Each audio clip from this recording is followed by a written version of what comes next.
நான் ஒரு கலந்துரையாடலுக்கான ஒரு சந்திப்பாகத்தான் நான் எதிர்பார்த்தது.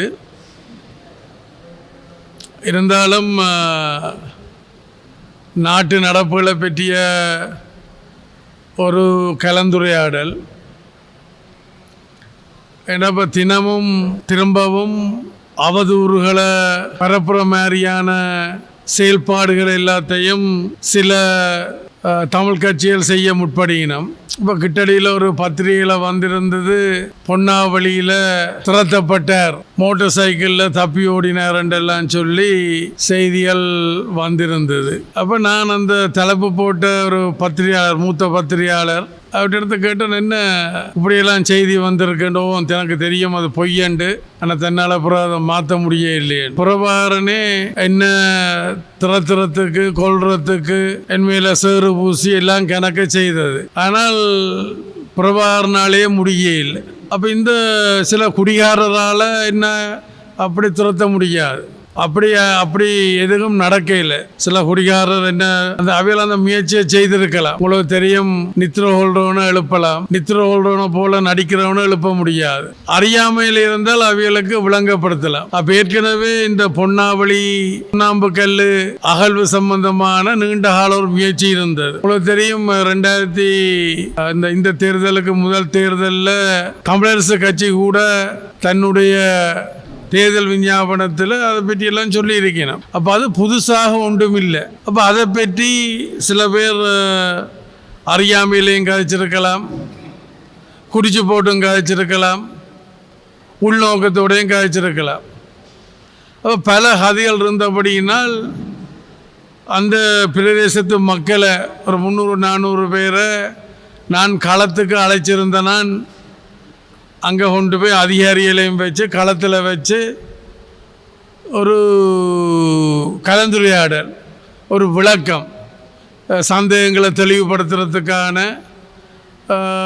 கேள்வி பதிலுக்கான ஒரு விளக்கமாகத்தான் அதை செய்து வச்சிருந்தது.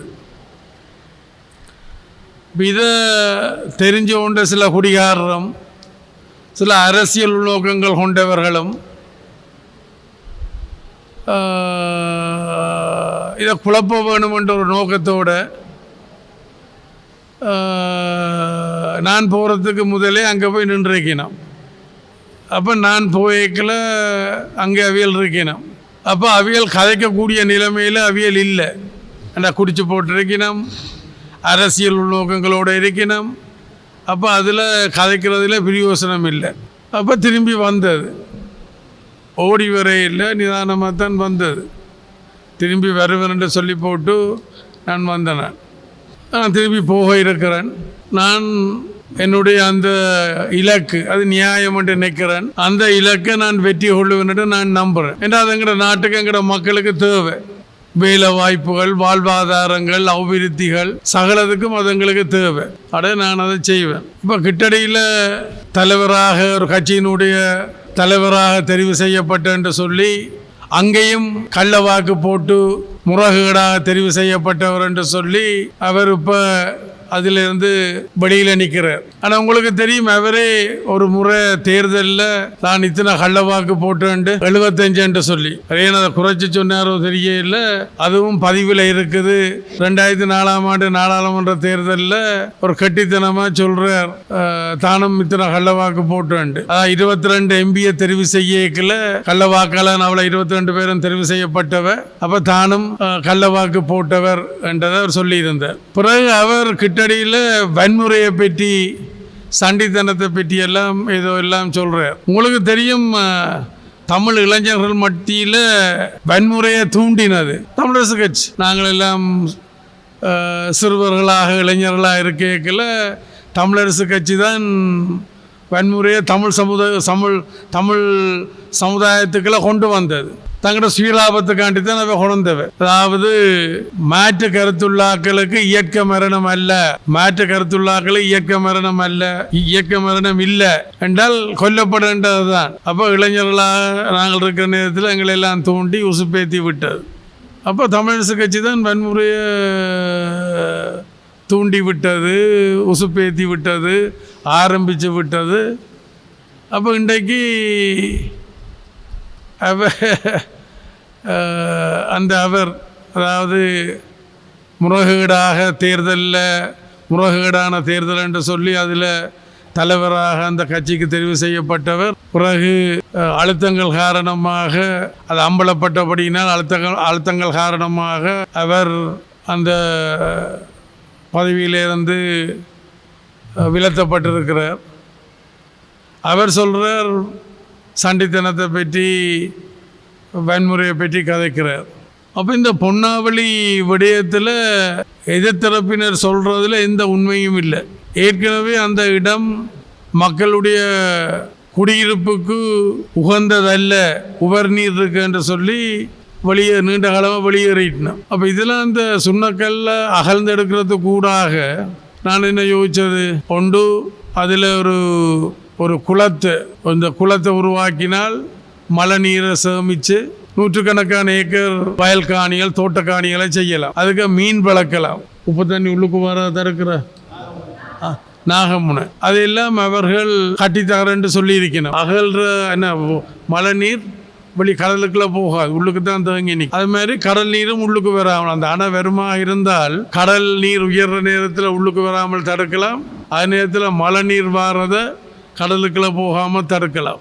அப்போ அவர்கள் முதலீட்டாளர்கள், அவர்கள் தர்ம ஸ்தாபனம் அல்ல. இருந்தாலும் அந்த முதலீட்டுக்கான ஏற்பாட்டை நாங்கள் செய்து கொடுக்கறதுக்கு கூடாக நாட்டுக்கும் நன்மை பயக்குதுன்னா இப்போ இன்றைக்கு வந்தவர் ஜப்பானில் இருந்தால் கூடின மூலப்பொருட்களை கொண்டறியணும். அப்போ இங்கேயே நாங்கள் அந்த மூலப்பொருட்களை நாங்கள் பெற முடிஞ்சால் எங்களுக்கு அந்நிய செலவாணி கூட மிஞ்சும். ஆனால் இன்றைக்கு நவீன இந்த தொழில்நுட்பத்தில் தூசுகள் நாங்கள் கண்ணாலேயே பார்க்க முடியாது, உணர முடியாது. மாவட்டங்களில் புத்தளம் இல்லை வேறு இதில் எல்லாம் இருக்குது, அங்கே தூசை காண முடியாது. காலையில் டவுனுக்கு நடுவில் அந்த அரைக்கிற சீமந்தி தொழிற்சாலை இருக்குது. டவுனுக்கு அது அனுமதிக்கப்பட்டிருக்கு என்றால் தூசு அங்கே இல்லை, நீங்கள் போய் பார்க்கலாம். அது மாதிரி திருவோணமலையில் அதை சுற்றி குடியிருப்புகள் எல்லாம் இருக்குது. முந்தையும் காங்கேசுந்தரையில் குடியிருப்புகள் இருந்தால் தான் தள்ளி தூசுகள் எல்லாம் வந்து. ஆனால் இப்போ இன்றைக்கு பக்கத்தில் எல்லாம் குடியிருப்புகள் இருக்குது, கடைகள் இருக்குது. திருவோணமலை மக்கள், அந்த மக்களோட பேர் அந்த இடத்துக்கு என்ன பேர், சைனா பே, எல்லாம் சீனன் குடாவை, சைனா பே, அப்படிலாம் இருக்குது, பேர்கள் எல்லாம் இருக்குது. சரி, அப்போ சரி, ஏதோ ஒரு பேர் ஒன்று உங்களுக்கு விளங்கிட்டு தானே என்ன. அப்போ இந்த சுற்றுச்சூழலுக்கு நவீனமயப்படுத்தப்பட்ட உலகத்தில் இந்த சுற்றுச்சூழலாம் எல்லா நாடுகளும் கவனமாக இருக்குது. அது மாதிரி இலங்கையும் கவனமாக இருக்குது. அப்போ அதுகளை மீறின வகையில் இலங்கை அரசாங்கம் அதுக்கு இணங்காது. அப்போ அன்றைக்கு என்னோட கிட்டத்தட்ட எத்தனை நிறுவனங்கள் வந்தவை, எத்தனை திணைக்களங்கள் அன்றைக்கு வந்தவை, 12 திணைக்களங்கள் வந்தது. அப்போ அந்த 12 திணைக்களங்களோடையும் இந்த மக்கள், அதாவது சந்தேகங்களை தெளிவு செய்கிற மக்கள் அல்லது மேலதிகமாக கேட்டு தெரிஞ்சு கொள்ள வேண்டிய மக்கள், இப்போ அதை இவியல் குழப்பி போட்டினோம். இப்போ அதில் சில பேர் கதைச்சதான் தெரியுது. நான் நினைக்கிறேன் வரி குடிபோதில் இல்லை, ஒரு சில பேர் கதைச்சிருக்கலாம், நீங்களே இந்த ஆய்வை செய்யலையே, ஆய்வை செய்யாமேன். அப்போ அதில் வச்சு நான் அவர்களுக்கு பதில் சொல்லக்கூடிய நிலைமை இல்லை என்றால், குடிபோதையில் நிற்கிறாக்களுடைய கையெல்லாம் நோங்கி இருந்தது. அப்போ உங்களுக்கு தெரியும் தானே, என்ன அப்படி இலகுவாக துரத்த முடியான்னு தெரியும் தானே. இப்போ எனக்கு இன்னொரு புலி நண்பர் ஒருத்தர் முந்தி இருந்தார், அதில் இது பண்ணப்பட்டு போனார். அவர் நடுந்தீவில் ஒரு பிரச்சனை நடந்தது. அப்புறம் முகமாலையில் மழை ஒரு குடை பிடிச்சோன்ட்ருக்க, வெயிலோ மழைக்கு ஏதோ ஒன்று குடை பிடிச்சோன்னைக்கு மழைக்கு. அப்போ இவர் சொல்கிறார், நடுந்தீவில் இந்த மாத்திரம் அல்ல, வடகிழக்கினுடைய ஏனைய பகுதியிலேருந்து இப்பிடிப்பிய துரத்துவோம். அப்புறம் யார் துரத்தப்பட்டு போனது சொல்ல வேண்டாம். நண்பராக இருக்கிறபடினா நான் சொல்ல விரும்ப இல்லை. அப்போ இலகுவான வேலை இல்லை தானே. பிரபாகரன் வானத்திலேருந்து வந்தேன்ட்டு தானே. நான் அங்கே பிறந்தனானோ, இங்கே தவண்டனானோ, இங்கே நிமிந்தனானோ, அங்கே தானே. இப்போ பிரபாகரனே பல முயற்சிகளை செய்தது ஒன்று. என்ன தங்களோட செய்கிற சொல்லி நம்ம என்ன வரலாற்றில் சொல்லியிருக்கிறேன் தான். நான் சூளமேட்டில் இந்திய சென்ன சிறையில் இருக்கையில் இந்த சொர்ணம் மற்ற பேர் என்ன அவனுக்கு சங்கர் அனுப்பின தங்களோட செய்கிற சொல்லி. அதுக்கப்புறம் ஒவ்வொரு ஆக்கள் எல்லோரும் இந்த அவன் என்ன சொல்லிக்கணும்னா, நீங்களும் பிரபாகரனும் சேர்ந்தால் கணக்கை செய்யலாம், ஏன் 2 பேரும் ஒன்று சேரக்கூடாது என்றதான் அவையிட நியாய தர்க்கங்கள். அவையிட்ட கேட்டு அவர் இன்றைக்கும் இருக்கிறார், சிதம்பரனான் இருக்கிறார். அப்போ நான் அவையிட்டெல்லாம் சொல்கிறது என்ன, முதல்ல அவன்கிட்ட சொல்லுங்கோ இந்த சகோதர படுகொலையில் நிறுத்த சொல்லி, சரி. இப்போ நான் 90ஆம் ஆண்டு நான் திரும்பி இலங்கைக்கு கொழும்புக்கு வந்த நான். அப்போ அண்டையிலேருந்து நான் என்னத்தை சொல்லி வந்தனானோ அதைத்தான் நான் திரும்பியும் சொல்லி கொண்டிருக்கிறேன் ஒழிய புதுசாக இதையும் நான் சொல்ல இல்லை. அடுத்து அண்டைக்கிலேருந்து சொல்லி வந்தது இன்றைக்கு மற்றாக்கள் எல்லாம் முணுமுணுக்கினோம். குறிப்பாக இந்த அரசியல் தீர்வு திட்டம் சம்பந்தமாக அவையில் தான் முணுமுணுக்கினோம். எல்லாம் அவைகள் அரசாங்கத்தோடு ரகசிய உறவில் இருக்கணும். சரிவில்லைன்றது வேறு. இப்போ பார்த்தால் இந்த பன்முகப்படுத்தப்பட்ட வரவு செலவு திட்ட நிதி இவியல் கேட்டு ஜனாதிபதி ஒதுக்கி இருக்கிறார்.